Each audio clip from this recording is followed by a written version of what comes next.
아멘. 하나님께 영광 박수 올려드리도록 하겠습니다. 할렐루야. 감사합니다. 지난주 설교를 통해 우리는 이적에 대해 알아보았습니다. 이적은 초자연적인 현상으로 하나님이 창조하신 세계 질서에 영향을 주는 일이기에 예수님조차도 이 이적 행하는 것에 매우 조심스러워했습니다. 그러나 해야 할 필요가 있으면 과감하게 행하셨는데, 왜냐하면 기적을 행하시는 목적이 있으시기 때문입니다. 하나님 이 땅에서 행하시는 기적은 특징들이 있습니다. 먼저 기적을 행하시는 때를 보게 되면 특정 시대에 몰아서 하는 것들을 봅니다. 출애굽시기나 또는 엘리사 선지자 시대, 또 다니엘 포로 시기, 그리고 예수님의 공생의 기간 동안 집중적으로 그런 것들을 펼치십니다. 그 시기를 면밀히 살펴보게 되면 하나님의 나라가 새로운 길을 나아갈 때, 또는 하나님의 나라가 위협받거나 위기에 처했을 때 집중적으로 놀라운 이적을 펼치시는 것입니다. 이처럼 하나님은 그 의미를 가지고 그 목적을 가지시고 기적을 행하셨습니다. 기적은 하나님이 이 땅을 만드신 세계 질서에 파문을 일으킬 수밖에 없습니다. 가끔 어느 교회 가게 되면 이 왼쪽에는 기적이 상식이 되게 하라, 오른쪽에는 믿음대로 될지어다 라고 하는 편말을 붙였는데, 구호적인 측면에서는 인정할 만하나 우리가 그런 신앙을 추구하는 것은 하나님의 뜻에 맞지 않습니다. 기적을 바라는 신앙은 과정이 생략되고 결과만 중시하기에 인내하고 견디며 주님의 뜻이 무엇인지 구하는 고결한 신앙의 정신과는 배치를 이루게 됩니다. 우리의 일상의 삶이 어떻습니까? 수많은 인내 속에서 성취해내는 일들이 대부분 아닙니까? 물론 삶에서 기적 같은 일이 일어나기도 하지만 주님을 끝까지 신뢰하며 믿음으로 이겨낸 자들이 인내하며 얻어내는 일들이 대부분입니다. 그래서 시편 기자는 이렇게 고백하는 겁니다. 시편 126편 6절입니다. 울며 씨를 뿌리러 나가는 자는 반드시 기쁨으로 그 곡식단을 가지고 돌아오리로다. 이 땅의 모든 사람들은 이러한 은혜 가운데 살아갑니다. 사실 생각해 보게 되면 씨를 뿌리면 곡식으로 자라나는 것이 얼마나 큰 은혜입니까? 우리가 더 많은 생산을 하려고 비료를 주고 약을 쳐서 그렇지, 그냥 씨를 뿌리고 물만 주면 저절로 곡식이 자라나지 않냐 이 말입니다. 우리는 이러한 기적, 정말 이 놀라운 기적 가운데 살아나고 있는 것입니다. 이적의 두 번째 특징은 하나님의 이적은 기적으로 끝나는 것이 아니라, 단순한 기적으로 끝난 것이 아니라 기적을 통해 하나님의 메시지를 전달하시고자 합니다. 다니엘의 세 친구가 죽지 않았던 그 놀라운 기적은 우리 주님이 그 고난의 현장, 그 죽음의 현장에 그 함께 하시는 임마누엘 하나님이심을 나타낸 것이고, 그리고 그분이 인간의 몸으로 오실 예수님을 예표하는 사건을 보여준 것입니다. 그러므로 이 기적은 그 당시 현장에 있었던 사람들에게 전달하는 메시지가 아니라 바벨론 포로로 끌려올 이스라엘 백성들에게, 이후 메시아를 기다리는 모든 사람, 그리고 이 성경을 읽는, 이 설교의 말씀을 듣는 우리에게도 전달하는 메시지입니다. 그래서 성경은 시대와 장소와 공간을 초월해서 전하는 메시지라고 말하는 것입니다. 임마누엘 하나님은 다니엘과 세 친구에게 함께 하셨고, 바벨론의 포로로 끌려오는 이스라엘 백성에게도 함께 하셨고, 예수님을 만난 사람에게도, 그리고 우리에게도 함께 하시는 것입니다. 할렐루야. 이게 얼마나 놀라운 기적입니까? 다니엘의 세 친구가 풀무불에 떨어진 것은 우리에게 또 다른 그림을 보여줍니다. 그들이 풀무불에 떨어진 것은 죽음으로 떨어진 것을 상징합니다. 그리고 그들은 주님과 함께 부활했습니다. 이후 그들을 묶고 있던 세상의 고통과 가난과 병과 괴로움의 결박이 풀어지고 주님과 동행하는 삶을 살게 된 것입니다. 이것 또한 우리가 천국에 가서 누리게 될 그 모습들을 예표적으로 보여주고 있는 것입니다. 오늘 읽은 4장은 느부갓네살 왕의 과거 회상 장면입니다. 본문의 구조가 조금 독특한데 크게 두 부분으로 나눠서 오늘 읽은 본문이 현재의 상황이고, 4장 4절부터 33절까지가 과거 일의 회상 장면입니다. 과거 그는 엄청난 고난을 겪었고 하나님의 큰 은혜로 회복이 되어 온 나라에 조서를 내려서 하나님의 통치와 하나님의 하나님 되심을 선포하는 것이 전체적인 줄거리 내용입니다. 느부갓네살 왕은 고난을 겪고 나서 진정으로 하나님을 자신의 주인으로 받아들였음을 보여주고 있습니다. 느부갓네살 인생을 참 보게 되면 안타까운 것은 하나님이 그에게 여러 번 기회를 주셨음에도 불구하고 그때마다 그 기회를 차버리며 그 고난을 겪게 된다는 것입니다. 그런데 그 모습이 우리의 모습이 아닌가 생각됩니다. 거제 소망교회 성도 여러분, 여러분 삶에 고난이 온다면 생각하십시오. 왜 하나님이 이 고난을 허락하셨는지 말입니다. 하나님이 허락하신 것이라면 반드시 다 거기에 이유가 있습니다. 고난 가운데 하나님의 뜻을 발견해야 우리가 어리석은 자가 되지 않습니다. 오늘 우리는 다니엘과 다니엘의 세 친구가 그 풀무불에서 기적적으로 생還한 이후에 느부갓네살 왕에게 무슨 일이 생겼는지, 그리고 왜 그에게 갑작스런 변화가 있었는지 살펴보고 그 일을 통해 우리에게 주시는 깨달음이 무엇인지 살펴보도록 하겠습니다. 다니엘의 세 친구가 하나님의 돌보심으로 기적적으로 생還하게 됩니다. 그런데 왕의 반응이 참 요상합니다. 입술로는 하나님을 찬송한다고 하면서 나의 하나님이 아닌 사드락과 메삭과 아벳느고의 하나님이라고 합니다. 당장 엎드려서 오 주님 저를 용서하여 주시옵소서 해야 하는데 다니엘의 세 친구의 생활이 하나님으로부터 인한 것임을 인정하면서 그들에게 호의를 베풀 뿐입니다. 느부갓네살 왕의 말을 정리하면 너가 믿는 하나님이 대단해서 너희가 살아났구나. 사람들이 너희 하나님 무시하지 못하도록 내가 조치할게. 그리고 내가 너희들에게 잘해줄게. 인정할게 라고 말하는 것입니다. 하나님께 두 손 들고 항복한 것이 아니라 그냥 그는 팩트를 말하고 있는 것입니다. 다니엘서 3장 28절부터 3절을 읽어드리도록 하겠습니다. 느부갓네살이 말하 이르되 사드락과 메삭과 아벳느고의 하나님을 찬송할지로다. 그가 그의 천사를 보내사 자기를 의뢰하고 그들의 몸을 바쳐 왕의 명령을 거역하고 하나님 밖에는 다른 신을 섬기지 아니하며 그에게 절하지 아니한 종들을 구원하셨도다. 그러므로 내가 이제 조세를 내리노니 각 백성과 각 나라와 각 언어를 말하는 자가 모두 사드락과 메삭과 아벳느고의 하나님께 경솔히 말하거든 그 몸을 쪼개고 그 집을 거름토로 삼을지니 이는 이같이 사람을 구원할 다른 신이 없음이니라 하더라. 왕이 드디어 사드락과 메삭과 아벳느고를 바벨론 지방에서 더욱 높이리라. 계속해서 왕은 사드락과 메삭과 아벳느고의 하나님께라고 말하며 조서를 내려서 이같이 구원할 신이 어디 있겠냐며 그 신을 경솔히 말하면 혼내겠다고 말합니다. 그리고 다니엘 세 친구를 더욱 높은 관직을 주게 됩니다. 만약 여러분이 느부갓네살 왕이었다면 어떻게 했을 것 같습니까? 아니 이 엄청난 일을 경험했다면 여러분은 어떻게 행동해야 했겠냐 이 말입니다.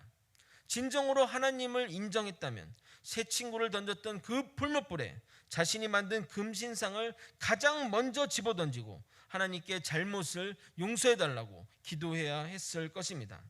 그러나 그는 다니엘의 세 친구의 하나님을 인정하고 그들에게 잘해주는 것으로 그것을 대신합니다.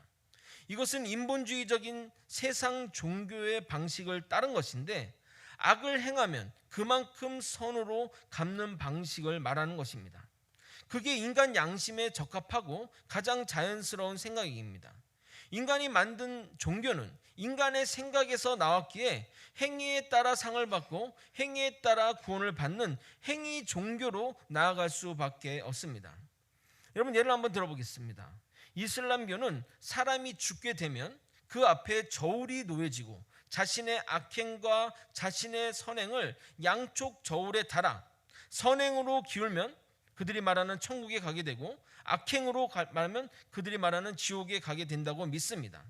그런데 이 저울의 추가 만약 이렇게 되어 있을지라도 이 저울의 추를 선행으로 한 번에 돌리는 방법이 있는데 그 방법이 지하드 성전 순교입니다. 뉴욕 9.11 테러 당시에 테러단 모두가 저녁 나이트클럽에 가서 술 먹고 흥청망청 놀았다고 합니다. 술 먹고 나이트클럽을 출입하는 것은 이슬람 율법을 잘 믿는 신자라면 결코 있을 수 없는 일입니다. 이번 겨울에 카타르 월드컵이 있지 않습니까? 거기서는 절대 모든 선수들이 이겼다고 맥주 한 잔도 먹을 수 없다고 합니다. 만약 그렇게 되면 감옥에 간다고 할 정도이니까 말입니다. 그러니 그들의 율법에 따르면 오늘 자신들이 심한 악을 행했다 할지라도 내일 자신들이 순교하게 되면 선행으로 무게가 확 쏠리니 지금 죄를 지어도 괜찮다고 생각하기 때문에 그러한 일들을 저지른 것입니다. 그들이 말하는 천국도 정말 인본주의적인 생각에서 나온 천국입니다. 그들이 천국에 가면 남자를 한 번도 경험하지 않은 여자 12명이 그 남자를 환영한다고 합니다. 도대체 그 여인들은 어디서 나온 것일까요? 정말 천국의 모습이 이 인간, 특히 남성들을 위해 만든 것 같지 않습니까? 다른 인본주의 종교인 힌두교나 불교나 기타 무속 신앙도 행위에 기반한 구원론을 가지고 있습니다. 여러분, 대한민국이 1000만이 넘게 본 신과 함께라는 영화 여러분도 보셨습니까? 거기 보게 되면 그러한 세계관을 볼 수 있어요. 자기가 지은 죄값을 거기서 치르고 선행을 하게 되면 그것들 귀인이라고 하면서 하는 것들이 그러한 세계관을 가지고 반영한 것들이라는 것입니다. 이것이 철저히 인본주의적인 종교관입니다. 그런데 기독교는 어떤 세계관을 기반으로 하는 줄 아십니까? 바로 은혜에 기반합니다. 은혜 종교가 무엇인지 쉽게 설명하면 누군가 나에게 피해를 주면 인간이 생각할 수 있는 범위에서 그 사람이 나에게 어떤 해를 끼치거나 악을 끼치게 되면 인간이 생각할 수 있는 범위 내에서는 그를 용서하는 것이 최선입니다. 사실 그것도 대단한 것 아닙니까? 나한테 피해를 끼쳤는데 그를 용서하는 것이 정도가 대단한 거 아닙니까? 더 이상 생각할 수 없을 것입니다. 그런데 은혜 종교는 그 피해 준 사람을 용서할 뿐만 아니라 법적인 문제도 피해자가 해결해주고 심지어 선물을 주며 그를 사랑하는 것입니다. 인간의 정상적인 사고방식으로는 생각할 수 없기에, 만들어낼 수 없기에 하나님이 하셨다고 하는 겁니다. 이 은혜를 가장 정확하게 표현하는 성경 구절이 바로 이것입니다. 마태복음 5장 44절입니다. 나는 너희에게 이르노니 너희 원수를 사랑하며 너희 박해하는 자를 위하여 기도하라. 아까도 말씀드렸지만 인간이 최대 할 수 있는 범위는 원수를 용서하라는 건데 하나님의 은혜는 원수를 사랑하는 데까지 가라고 합니다. 장단컨대 인간의 양심으로는 불가능합니다. 인간의 양심으로는 원수를 사랑할 수 없습니다. 자기를 박해하는 자를 위해 기도할 수 없습니다. 세상의 여타 어떤 종교도 이런 지경까지 요구하지 않습니다. 만약 그랬다면 세상에 왜 테러가 나며 전쟁과 악탈이 왜 일어나겠습니까? 만약 그랬다고 한다면 그것들이 사라졌을 것입니다. 이단들, 특히 신천지 이단들은 이 행위를 강조합니다. 왜 신천지를 믿는 신자들이 사생활과 가정과 친구와 이런 것들을 버리고 종교에 올인하는 줄 아십니까? 지옥에 떨어질까 하는 걱정과 불안 때문입니다. 그들은 행위로 자신의 신앙을 증명해야 하니까 불안한 것입니다. 그래서 전도와 물질 헌신에 열심히 내는 겁니다. 이렇게 말하는 것이 여러분의 방종으로 나아가지 않기를 바라면서 말씀드리지만 그래도 여러분에게 명확하게 말씀드리겠습니다. 여러분이 평생 전도 안 하고 헌금 한 푼도 안 내도 절대 지옥 안 갑니다. 반대로 여러분이 수천 명을 전도할지라도 여러분이 교회 헌금을 수백억 수천억을 할지라도 예수 안 믿으면 지옥 갑니다. 행위로 여러분이 하나님 앞에 증명할 것이 하나도 없습니다. 꼭 이 사실을 잊지 마시길 바랍니다. 그런데 잘 보십시오.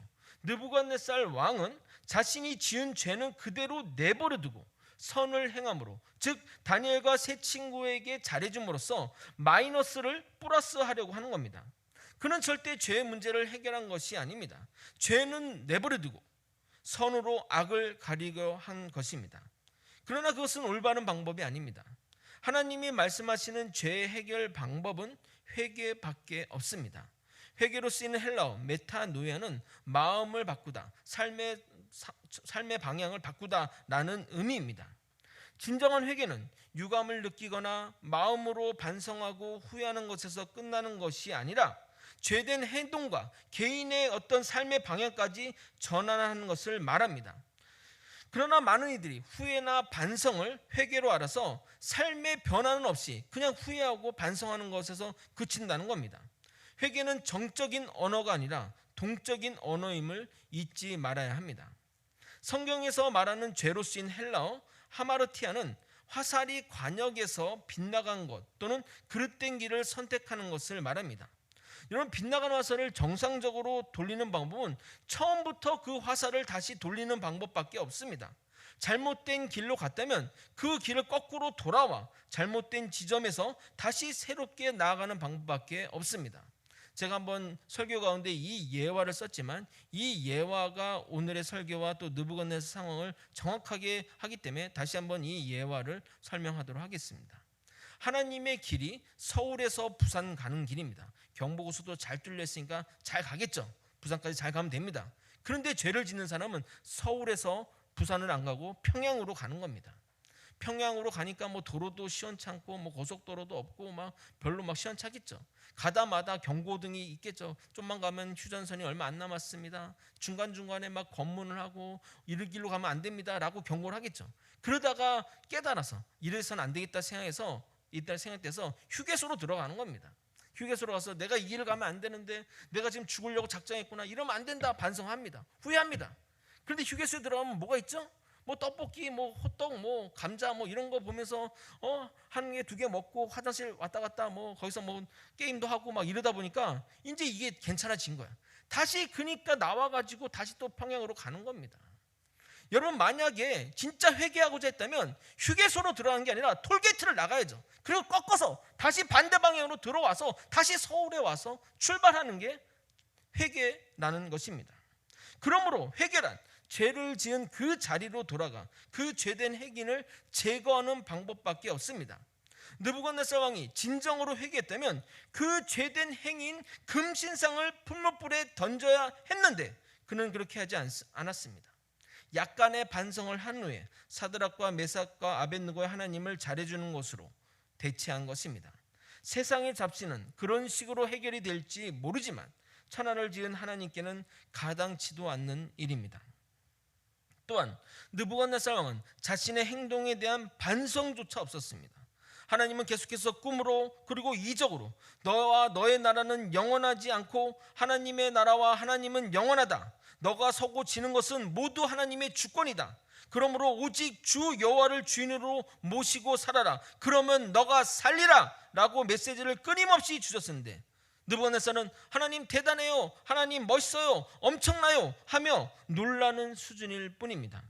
그냥 하나님을 인정하고 그 하나님 믿는 자를 잘해주는 것으로 대체한 것입니다. 그럼 왜 느부갓네살 왕은 그렇게 놀랍고 큰 이적을 보았음에도 자신의 잘못을 뉘우치지 않는 것일까요? 왜냐하면 그는 자신이 신이라고 생각했기 때문입니다. 자신도 신이고 여호와 하나님도 신이고 그러니까 자신의 그 교만함을 버리지 못했기 때문에 그렇게 하는 겁니다. 그러니 당연히 하나님을 자신의 구주로 인정하지 못합니다. 그의 교만은 그의 글에서도 확인할 수 있습니다. 그의 글에서 교만한 자의 특징인 자기중심적인 언어를 확인할 수 있습니다. 다니엘서 4장 4절에서 5절을 여러분이 한번 읽어보도록 하겠습니다. 함께 읽겠습니다. 시작.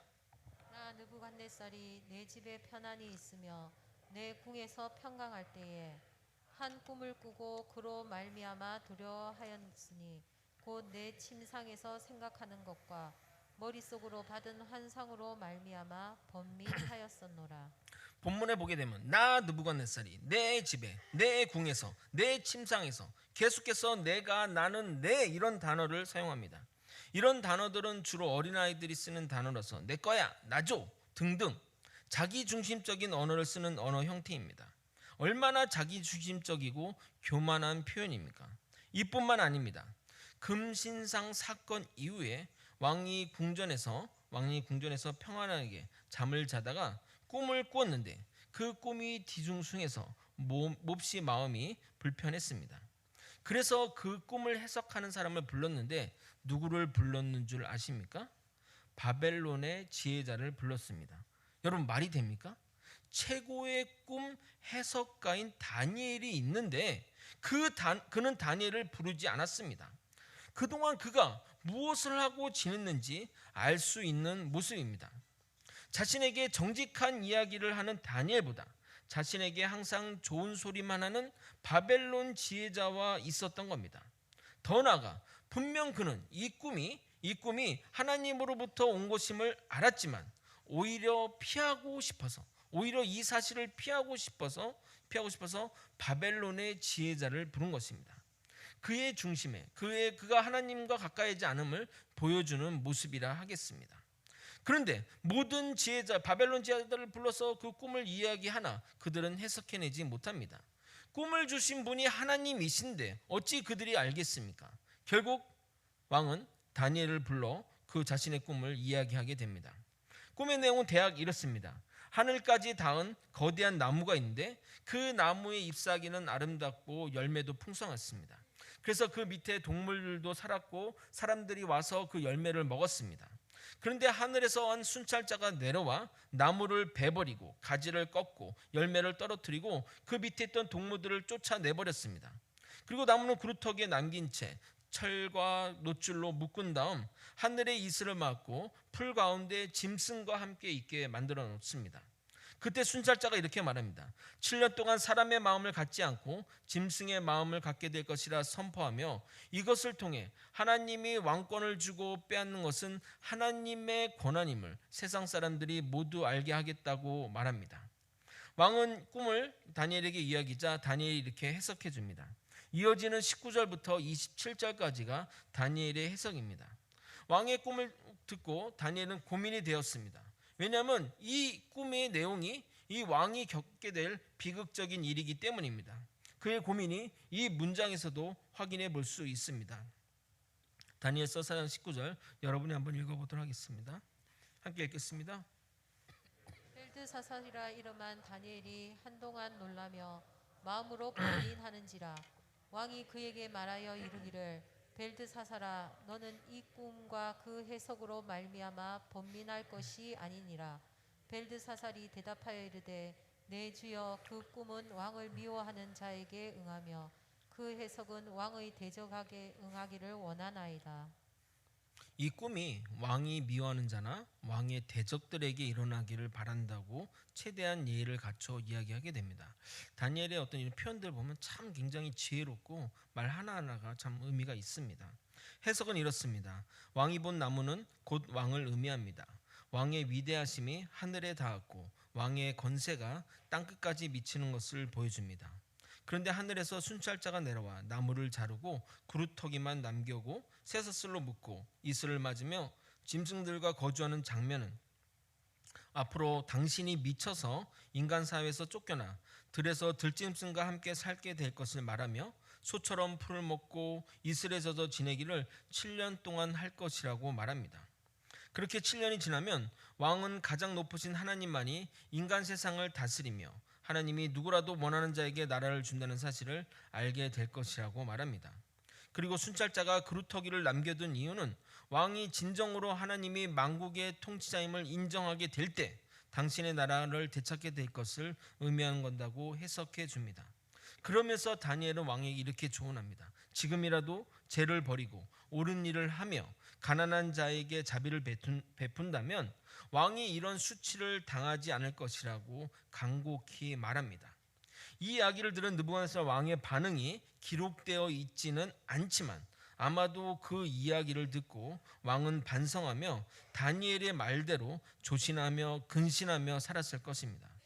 그렇게 12달이 지난 어느 날 왕이 바벨론 왕궁 지붕에 오르게 됩니다. 항상 이렇게 어떤 범죄가 일어나는 곳을 보게 되면 이 높은 곳이 무대로 자주 등장하게 됩니다. 당시 가장 높은 곳이 왕의 궁전이고 거기에 올라가게 되면 그 아래 모든 나라가 눈에 들어오게 됩니다. 그러면 이 천하를 가진 듯한 마음이 생겨나나 봅니다. 다윗이 우리아의 아내를 간음한 그 곳도 마음먹은 곳도 바로 다윗성 꼭대기입니다. 종종 저는 옥산 산성에 오르는데 거기만 올라가도 거제면이 한눈에 들어와 정말 이 정도만 올라와도 다 이렇게 보이는구나 하며 새삼 놀라게 됩니다. 저도 뭔가 답답한 일이 있을 때 그곳에 올라가 마음을 다스리는데 우리 교회 성도 중에 한 분은 어릴 때 부모님이 싸울 때마다 여기에 올라왔다고 합니다.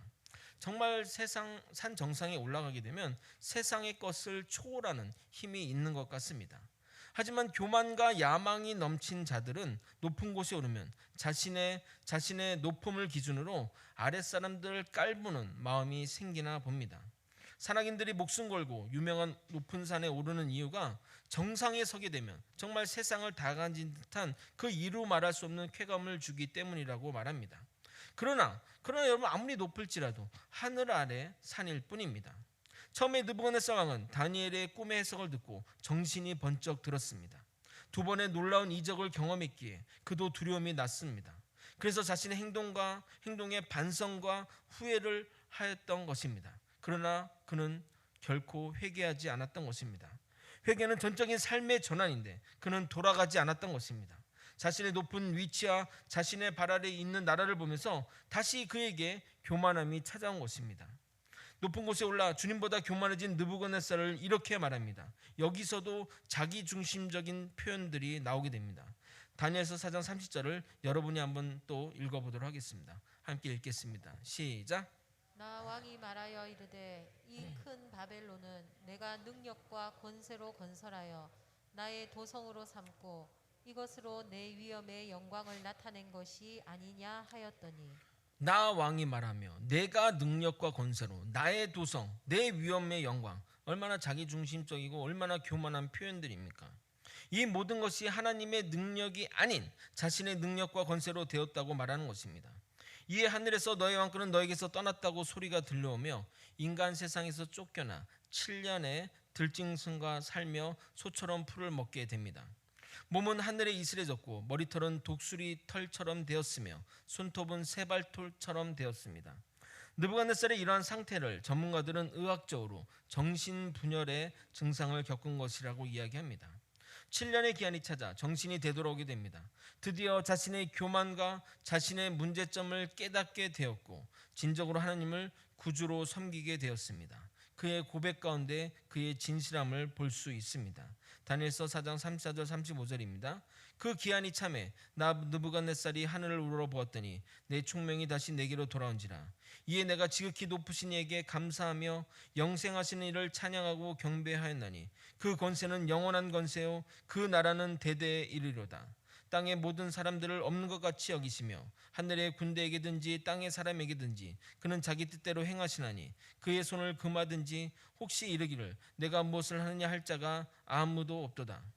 그의 표현들을 보게 되면 30절에는 나의 능력, 나의 권세라고 했는데 여기서는 그의 권세로 바뀌었고 나의 도성에서 그의 나라로 내가 그의 손으로 변화되었습니다.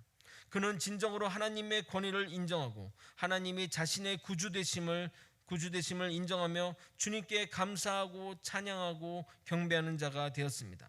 그러자 하나님의 말씀대로 그의 총명과 나라와 위엄과 광명이 돌아왔고 그의 신하와 모든 권속이 그의 아래로 돌아오게 된 것입니다. 다니엘서 4장 36절을 읽어드리도록 하겠습니다. 그때 내 총명이 내게로 돌아왔고 또 내 나라의 영광에 대하여도 내 위엄과 광명이 내게로 돌아왔고 또 나의 모사들과 관원들이 내게 찾아오니 내가 내 나라에서 다시 세움을 받고 또 지극한 미세가 내게 더하였으니라. 과거와 같이 여기서도 나라는 표현이 많이 나오는데 이것은 교만함의 표현이 아니라 하나님으로부터 자존감이 높아진 나입니다. 하나님의 일하심의 법칙은 이렇습니다. 우리가 하나님의 나라를 위하고 그의 의를 위하여 구하면 하나님은 그 위에 우리를 세우십니다.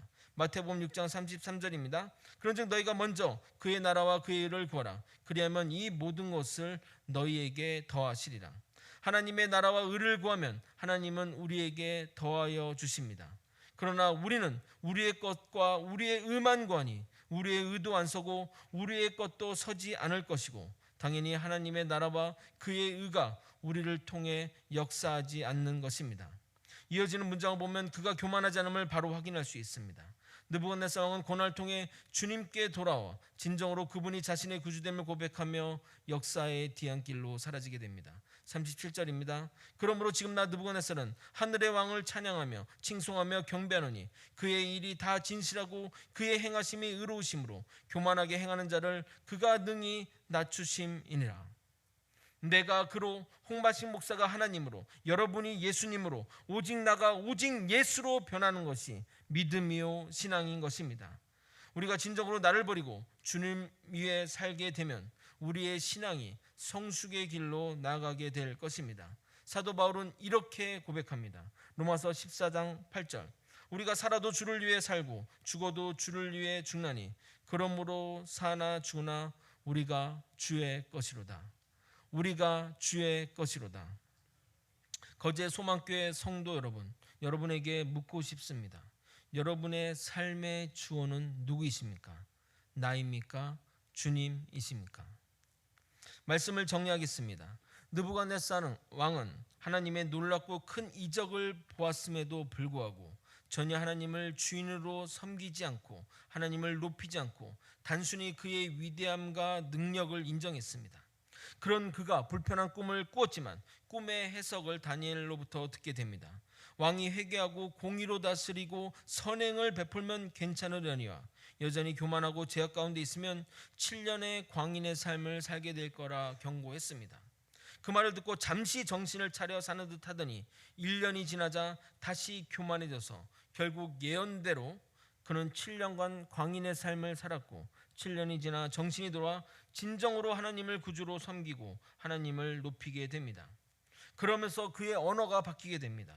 나에서 그로 느부갓네살에서 하나님으로 나의 나라에서 그의 나라로 놀라운 변화가 일어나게 됩니다. 그리고 나라의 조소를 내려 하나님께 경배하고 하나님께만 영광을 돌리라고 명령합니다. 하나님을 진정으로 주인 삼은 삶을 살게 된 느부갓네살 왕은 이로써 다니엘서에서 멋지게 퇴장하게 됩니다. 고난을 겪고 나서 깨달은 느부갓네살 왕이 한심스럽다는 생각이 들 수 있지만 고난을 겪고도 깨닫지 못하는 성도들을 볼 때 저는 더욱 안타까운 생각이 들 때가 많습니다. 성도 여러분, 고난이 온다면 우리는 회개할 때입니다. 여러분의 삶의 주인은 누구이십니까? 아직도 내가 주인인 삶을 살고 계십니까? 주님을 구주로 삼으면 우리의 생각과 가치관이 바뀌고 진정한 자유로운 삶을 살게 됩니다. 주 안에 있는 자만이 느끼는 평안과 안식을 경험하게 됩니다. 미래에 대해 불안하십니까? 걱정이 되십니까? 그럼 주님께 나아가 여러분의 십자가를 내려놓고 삶의 주인이 여러분에게서 하나님으로 바꾸시길 소망합니다. 진정 여러분의 삶이 주인이 예수님이 될 때 참된 평화와 기쁨이 있습니다. 예수님을 주인으로 삼고 살아가는 저와 여러분이 되시길 예수님의 이름으로 축원드립니다. 함께 찬양하시고 기도의 자리로